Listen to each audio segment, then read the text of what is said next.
জি। আমাদের এই গ্রাম বাংলার ঐতিহ্যবাহী খেলার নাম হচ্ছে ফুটবল। এই ফুটবলকে আমরা মনে অন্তরে ধারণ করি, তাই এই খেলায় বা এই খেলার জনপ্রিয়তা আকাশচুম্বী। আমরা দেখতে পাই ফুটবল খেলার নাম শুনলেই গ্রামে গঞ্জে যেইখানে যেই থাকি না কেন আমরা খেলা উপভোগ করার জন্য চলে আসি। এই খেলাটা সুন্দরভাবে চর্চা না হওয়ার কারণে, আয়োজন না হওয়ার কারণে সময়ের ব্যবধানে হারিয়ে যাচ্ছিল। কিন্তু আবারও বাংলাদেশের ফুটবল ফেডারেশন এবং আমাদের সিলেটের ক্রীড়া সংস্থা এই ফুটবলের বিভিন্ন পরিসরে ফুটবলটাকে সুন্দর করে আয়োজন করার মাধ্যমে ফুটবলকে আবার আরো জনপ্রিয় করে তোলার চেষ্টা করছে। আপনারা আজকের এই খেলার সাথে যারা আয়োজক হিসেবে আছেন তাদেরকে অবশ্যই আমাদেরকে ধন্যবাদ জানাতে হয় যে এত সুন্দর মনোমুগ্ধকর একটা নাইট মিনি ফুটবল টুর্নামেন্টের আয়োজন করেছেন। একটা খেলার মাধ্যমে অনেকগুলো শিক্ষা হয়। এই যে আপনারা সুশৃঙ্খল ভাবে ওয়েল অর্গানাইজড হয়ে একটা খেলা পরিচালনা করছেন, যারা খেলছেন সবার মধ্যে এই ডিসিপ্লিনের শিক্ষাটা হচ্ছে একটি অন্যতম বড় শিক্ষা। সেকেন্ড জিনিস হচ্ছে এইখান থেকে পারস্পরিক সম্পর্ক বৃদ্ধি হয়। আমরা যেটাকে বলি নেটওয়ার্কিং, এখনকার যুগে সম্পর্ক অনেক বড় একটা সম্পদ। আপনার অনেক যোগ্যতা থাকতে পারে, কিন্তু মানুষের সাথে যদি আপনার সম্পর্ক না থাকে তাহলে এই যোগ্যতাকে কাজে লাগানো যায় না। তো আপনারা খেলাধুলার মাধ্যমে একে অপরের সাথে পারস্পরিক সম্পর্ক বৃদ্ধি করছেন। তৃতীয় হচ্ছে যে আপনার শরীর এবং মনের স্বাস্থ্যগত যে উন্নতি, একটা খেলার মাধ্যমে আপনার শরীরের যেমন চর্চা হচ্ছে তেমনি মানসিক প্রশান্তিও আসে। তো আপনার এই দুইটা জিনিস কিন্তু একই সাথে হচ্ছে স্বাস্থ্যের। তো আমি বলবো এতগুলা বিষয় এই খেলার সাথে জড়িত। আমরা এই খেলাটাকে উপভোগ করব, খেলাটাকে সুন্দরভাবে নিব, খেলাটাকে কখনোই অসুন্দরতার দিকে নিয়ে যাব না। আমরা ঝগড়া বিবাদ পরিহার করে থাকবো এবং একটা সুন্দর সমাজ গঠনে এই খেলাকে আমরা একটা মাধ্যম হিসাবে নিব।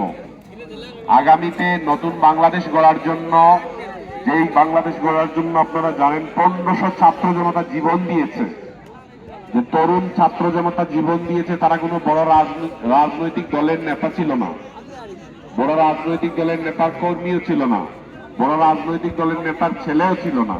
এই আপনার আমার মতো খেটে খাওয়া মানুষের সন্তান ছিল, সাধারণ শ্রমিক ছাত্র ছিল, যারা জীবন দিয়ে আপনাদের জন্য একটা নতুন বাংলাদেশের আকাঙ্ক্ষা দিয়ে গেছে। এই আকাঙ্ক্ষাকে বাস্তবায়ন করার জন্য এখন বাংলাদেশের রাজনীতিবিদরা, বাংলাদেশের সচেতন মানুষরা কাজ করে যাচ্ছেন। এরই ধারাবাহিকতায় আগামী ইলেকশনে ইনশাআল্লাহ আমি তারুণ্যর প্রতিনিধিত্ব করতে চাই এই সিলেট 3 আসনে। এই সিলেট 3 আসনে আপনাদের সকলের সহযোগিতা নিয়ে আগামী ইলেকশনে ইনশাআল্লাহ শাপলাকলির বিজয়ের মাধ্যমে এই নতুন বাংলাদেশের যে স্বপ্ন দেখেছিল আমাদের শহীদরা, আমাদের আহতরা, এই স্বপ্ন বাস্তবায়ন করব ইনশাআল্লাহ।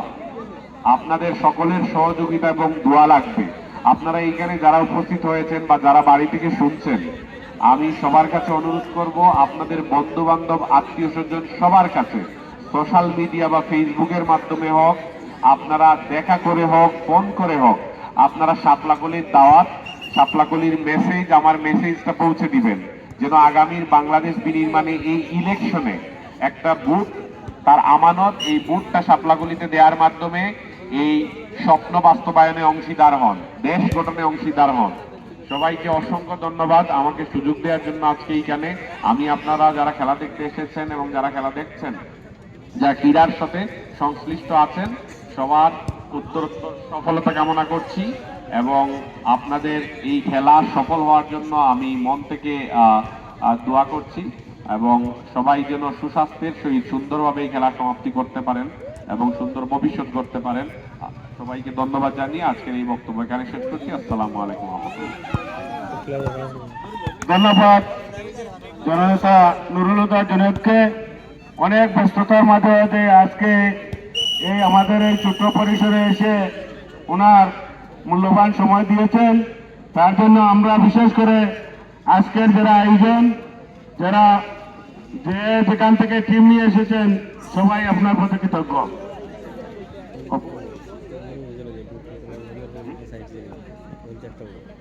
এখন ফুল দিয়ে বরণ করে নেওয়ার জন্য আমি অনুরোধ জানাচ্ছি আজকের এই পরিচালনা কমিটির সদস্য যারা আছেন তারা ফুল দিয়ে আজকে প্রধান অতিথিকে বরণ করে নেওয়ার জন্য।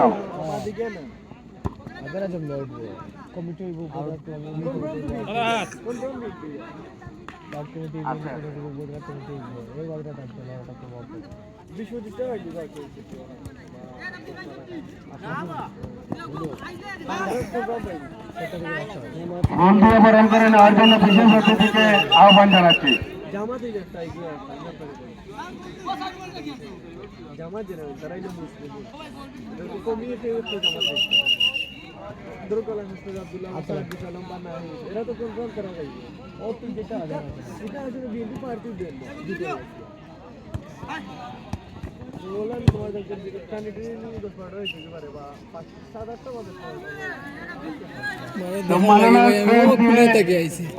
দেওয়ার জন্য আমি খেলা লইয়া কিছু খো তুমি রেকর্ড আমি ভিডিও করি ছাড়ি আর ইউটিউবও যেটা মানুষ দেখতে পারে তোমাদের এই খেলার সুন্দর আয়োজনটা কিনা তুমি দেখতে আর 5-7 বছর বাদে ক্লিয়ার করছিলে। আজকের যে মনে করো খেলা আমার কাছে অনেক ভালো লাগছে ভাই, কিন্তু খেলাটা সুন্দর আর উভয় পক্ষে যে দুইটা টিম আছে তারা তো মনে করো এখনো আক্রমণ করতে পারছে না, গোল চেষ্টা করে। যাই হোক কোন টিম আর কোন টিম জিতবো ওগুলা তারা বাদে বুঝা যাইব। আর খেলা সুন্দর আচ্ছা তোমাদের টিম কতটা উঠছে? 21 উঠছে নি? না, টিম বর্তমানে আছে এখন 15 থেকে 16টা আছে টিম মাত্র।